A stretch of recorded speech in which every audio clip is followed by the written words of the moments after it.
Hi, எப்படி இருக்கீங்க? இன்றைக்கி எஸ்ஆர்எம்மா கிச்சனில் டெலிஷியஸ் சிக்கன் 65 எப்படி செய்கிறதுன்னு பார்க்கலாம். இதை செஞ்சு காமிக்க போகிறது என்னோடய மருமக. அது ரொம்ப எனக்கு பிடிச்சிருந்ததுனால அதை நான் எடுத்து போடுறேன். இதுக்கு தேவையான மசாலாலாம் பச்சை மிளகாய், வெங்காயம், இஞ்சி, பூண்டு இதை கொஞ்சம் கொஞ்சம் எடுத்து மிக்சியில் அரைச்சி வச்சுக்கணும். 2 முட்டை உடச்சி ஊற்றி அதுக்கு தேவையான அளவு உப்பு போட்டு நல்லா பீட் பண்ணி வச்சுக்கணும். அதுக்கப்புறம் சிக்கன் 65 பண்ணுறதுக்கு 1.5 கிலோ சிக்கன் ரெடியாக இருக்குது. அதை எப்படி ஊற வைக்கணுங்கிறத பார்க்கலாம். இந்த முட்டையோட அரைச்ச மசாலாவை போட்டுட்டு என்னென்ன தூள்லாம் போடணுன்னு பார்ப்போம். இது மிளகாத்தூள், இது சீரகத்தூள், இது க்ரௌன் மசாலா ஒரு பேக்கெட் அப்படியே போட்டாச்சு. கார்ன்ஃப்ளவர் கொஞ்சம், மைதா கொஞ்சம், உப்பு, தயிர், மஞ்சத்தூள் எல்லாம் சேர்த்து நல்லா ஒரு பேஸ்ட்டாக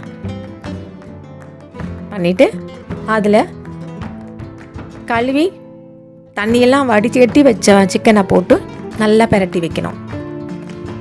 நல்லா பெரட்டிட்டு இதை நல்லா டைட்டாக மூடி 1 மணி நேரம் அப்படியே ஃப்ரிட்ஜில் எடுத்து வச்சிடணும். இது நல்லா ஊறட்டும். ஃப்ரிட்ஜில் வச்சாச்சு. 1 மணி நேரம் ஊறட்டும். ஊறினதுக்கப்புறம் அதை எடுத்து கேஸ் ஸ்டவ் ஆன் பண்ணி கடாயில் எண்ணெய் ஊற்றி, எண்ணெய் காஞ்சதும் மேரினேட் செஞ்சு வச்ச சிக்கன் பீசஸ் எல்லாம் எடுத்து போட்டு ஃப்ரை பண்ணால்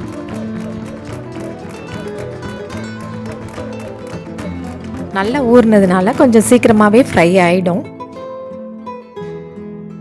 இந்த மசாலா ரெடி பண்ணி வச்ச மசாலாவில் இந்த வாசனை ரொம்ப நல்லா இருக்குது. நல்ல கமகமன் வாசனை வருது. இது கொஞ்சம் டிஃப்ரெண்ட்டாகவும் இருந்துச்சு.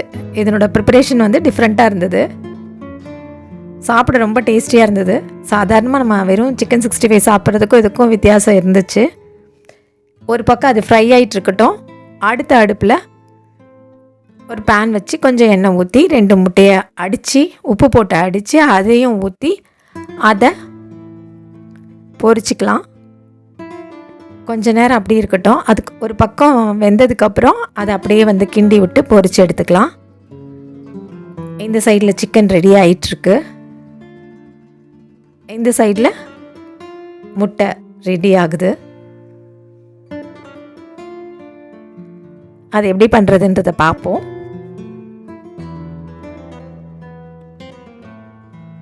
மீடியம் ஃப்ளேம்லேயே வச்சு அதை பொரிச்சிக்கலாம்.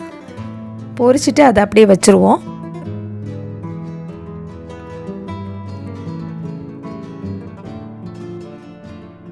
கொஞ்சம் சின்ன சின்ன பீசஸாக அதை கட் பண்ணி எடுத்து வச்சுக்கலாம். இந்த சைடு சிக்கன் ரெடி ஆயிடுச்சு. ஒரு செட் ரெடி ஆகுது. அதை எடுத்துட்டு வச்சிடலாம். அதுக்கப்புறம் இன்னொரு செட்டும் போட்டுக்கலாம். ஏன்னா 1.5 கிலோ சிக்கன்றதுனால கொஞ்சம் கொஞ்சமாக போட்டு எடுத்துக்கலாம். வறுக்கும் போதே நல்ல வாசனை நல்லா இருக்குது. ஃப்ளேவர் ரொம்ப நல்லா இருக்குது. அது அரைச்ச மசாலாவா இல்லை போட்ட மசாலாவா என்னன்னு தெரியல. அவ்வளோ வாசனை ரொம்ப நல்லா சூப்பராக இருக்குது. இப்போ இன்னொரு செட்டும் போட்டு அதையும் ஃப்ரை பண்ணி எடுத்துக்கலாம்.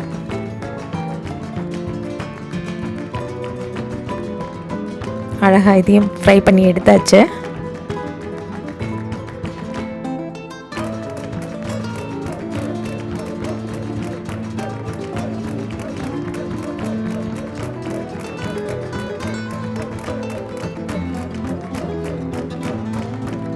எடுத்ததுக்கப்புறம் அந்த எண்ணெயிலேயே என்ன பண்ணுறாங்க பார்ப்போம். க்ளீனாக எல்லாத்தையும் அதில் இருக்கிறது எல்லாத்தையும் எடுத்துட்டு ஒரு ஸ்ட்ரெயினர் வச்சு அதுக்குள்ளே நீல வாக்கில் நறுக்கின வெங்காயத்தெல்லாம் போட்டு ஃப்ரை பண்ணுறாங்க. அந்த எண்ணெயிலேயே அது ஃப்ரை ஆகுது. நல்லாவே குக் ஆகாது அழகாக. எண்ணெய் நல்லா கொதிக்கிறதுனால அதுக்குள்ளேயே வச்சு, ஏன்னா அந்த வெங்காயமும் அதில் இருக்காது, அதே சமயம் அந்த வெங்காயத்தோட ஃப்ளேவரும் அது உள்ளே இறங்கி எண்ணெயில் இறங்கி அதுவும் ஒரு தனி ஃப்ளேவரை கொடுக்கும். கூடவே கருவேப்பிலை போடுறாங்க. அப்புறம் ஒரே ஒரு பச்சை மிளகாய் 2 கீரி, அது ஒரு ஃப்ளேவருக்காக அதையும் போட்டு,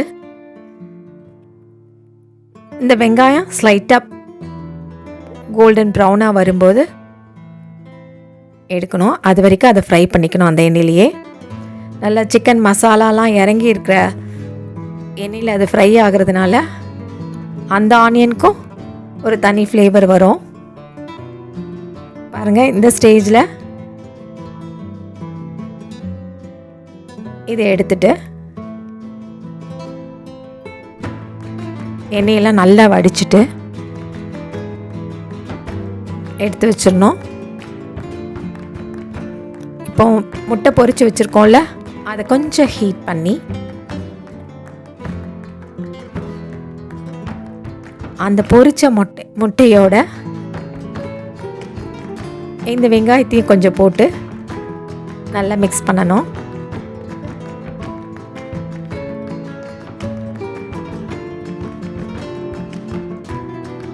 வறுத்து வச்சுருக்க சிக்கன் பீசஸ் எல்லாம் அது போட்டு நல்லா கிளறணும். கூடுதலாக ஒரு ஃப்ளேவருக்கு கொஞ்சம் பெப்பர் ஆட் பண்ணலாம்.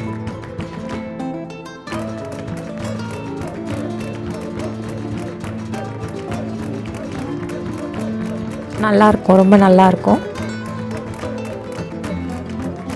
இப்போ அதை நல்லா கிளறி விட்டு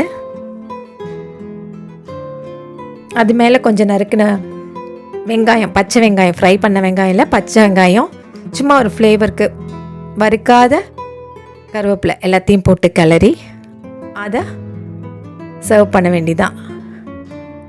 அப்படி ஒரு பிளேட்டில் ட்ரான்ஸ்ஃபர் பண்ணிவிட்டு அது மேலே கூட கொஞ்சம் 2-3 துண்டு வெங்காயம் கொஞ்சம் தூவி சர்வ் பண்ணாங்க. இது வேறு மாதிரி ஒரு டிஃப்ரெண்ட் டேஸ்ட், ரொம்ப நல்லா இருந்தது. சும்மா வெறும் வாயிலே சாப்பிட ரொம்ப சூப்பராக இருந்தது. நீங்களும் இதை ஒரு தடவை ட்ரை பண்ணி பாருங்கள், பிடிக்கும் நம்புகிறேன். பிடிச்சிருந்துன்னா லைக் பண்ணுங்கள், கமெண்ட் பண்ணுங்கள், ஷேர் பண்ணுங்கள். இன்னும் எஸ்ஆர்எம்மா கிச்சனை சப்ஸ்கிரைப் பண்ணாதவங்க மறந்துடாமல் சப்ஸ்கிரைப் பண்ணுங்கள். அப்படியே பக்கத்தில் இருக்க பெல் சிம்பிளை ப்ரெஸ் பண்ணி ஆல் கொடுத்து வச்சுக்கோங்க.